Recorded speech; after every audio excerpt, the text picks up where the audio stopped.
For today's video, para sa mga lasenggo ang ating content. Magluluto nga ako ng dalawang pulutan ngayon mga mi. So, ayan na, nagpainit na ako ng kasirola tapos naglagay ng mantika at inilagay ko na nga itong mga luya. Igigisa natin ng maigi itong luya at kapag okay na ay ilalagay naman natin ang sibuyas at bawang.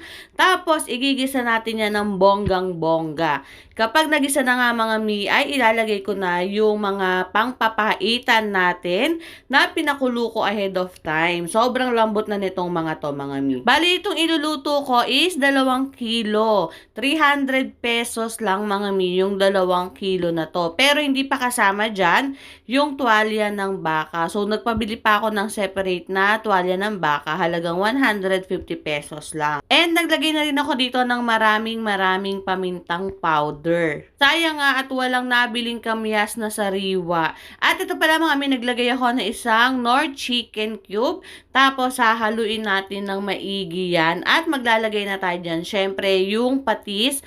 At mga mi, ang ilalagay ko is yung pinagpakuluan ng mga laman loob ng baka. At nag-add lang ako dyan ng 3 baso ng tubig. Pagkalagay ng tubig mga mi ay inilagay ko naman yung siling panigang. Hindi ko masyadong inanghanan kasi nga baka may kumain na bagets. Dahil sobrang sarap talaga mga mi. First time kong magluto ng papaitan.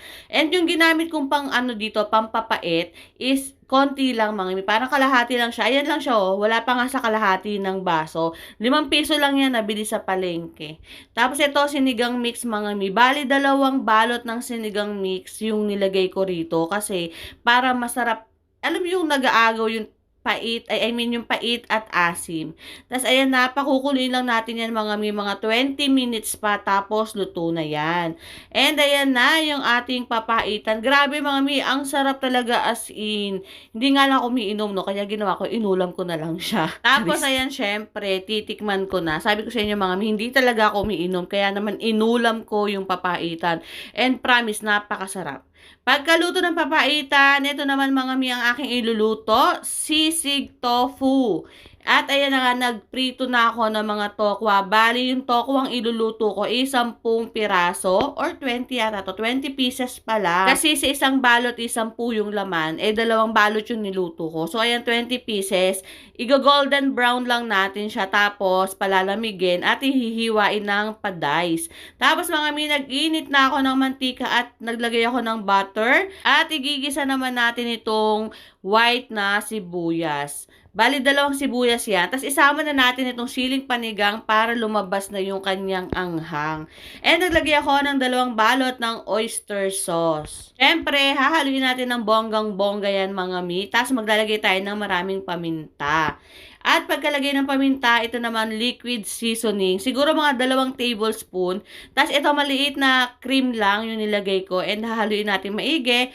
Tapos konting asukal lang mga mi para lang mabalance yung lasa. At pwede na natin ilagay yung ating tokwa. At haluin lang maigi yan mga mi. Sobrang sarap nito, promise. Grabe, perfect talaga pang pulutan itong mga niluto natin for today's video.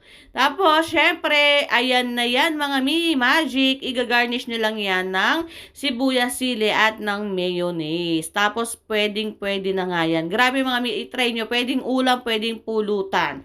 At sobrang nasarapan ang mga lasinggero. Charis.